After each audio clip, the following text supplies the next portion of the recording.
Forcing the pace is Ten's debt. It's growing at $2 million a week in a company which already owes $450 million to the banks. What makes matters worse, industry sources estimate Channel 10 to be worth just $200 million. On top of the debt crisis, the station's revenue, the money it raises from advertising, has slumped dramatically. Lateline understands that just 3 months ago, the station was expecting to rake in $280 million from advertising this year. But already industry observers say that figure's too high. It'll be closer to $250 million, a $30 million shortfall. What's frightening the advertisers away is Ten's disastrous ratings. The station's just suffered its worst ratings performance in 20 years. Advertising revenue and ratings are directly related. I mean, obviously the higher the ratings, the more revenue you deserve and you do get. The latest figures on 10 are not terrific. They've got an 18 share of the market, and that suggests therefore their revenue is going to also be decreasing, and they clearly can't continue with ratings falling, because if they do, then revenue will also fall. The biggest loser so far has been the Westpac Bank. It carries half of Ten's debt. Last month it moved to oust Ten's boss Steve Cossa. Cossa survived, but the station was placed in receivership. Now Lateline understands Westpac is preparing to move again.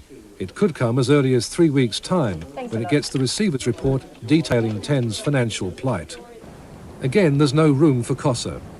Westpac believes his production company Broadcom, which provides programs and production facilities for the channel, has been doing well.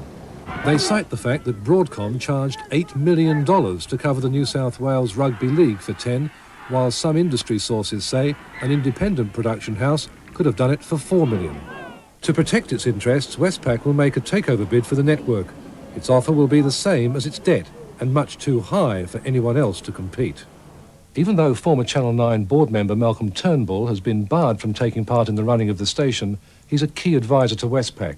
And if the Westpac plan comes off, Channel 10 will be run by Gary Rice, a former executive of Channel 9. Cossa also has a plan. It involves him remaining as the head of 10 and bringing in a foreign partner, US film distributors MCA. But Cossa is unlikely to be successful. The Westpac and Cossa plans agree on one thing. This is the 10 Evening News with Eric Waters. For 10 to survive, there must be huge staff cuts, with half the newsroom to go, and the end of programmes like Good Morning Australia and 10's current affairs programme, The Walsh Report. 10's overseas programmes like Roseanne and Cheers may also get the axe. There'll also be massive pay cuts for those who stay. Mike Gibson on $800,000. Would you mind if I asked you just quickly what you think the future at Channel 10 is? No comment, I'm not the boss. News director Tom Barnett on $600,000 and news presenter Eric Waters on $500,000 will be among the first to be targeted. Whatever happens, Channel 10 will be a slimmed-down service, cutting costs and programmes. Programmes we've got used to just won't be there anymore. But will a slimmed-down Channel 10 be acceptable to the Australian Broadcasting Tribunal? Last month, Acting Chairman Peter Westaway indicated that, receiver or not, Channel 10 would still be expected to provide a comprehensive service.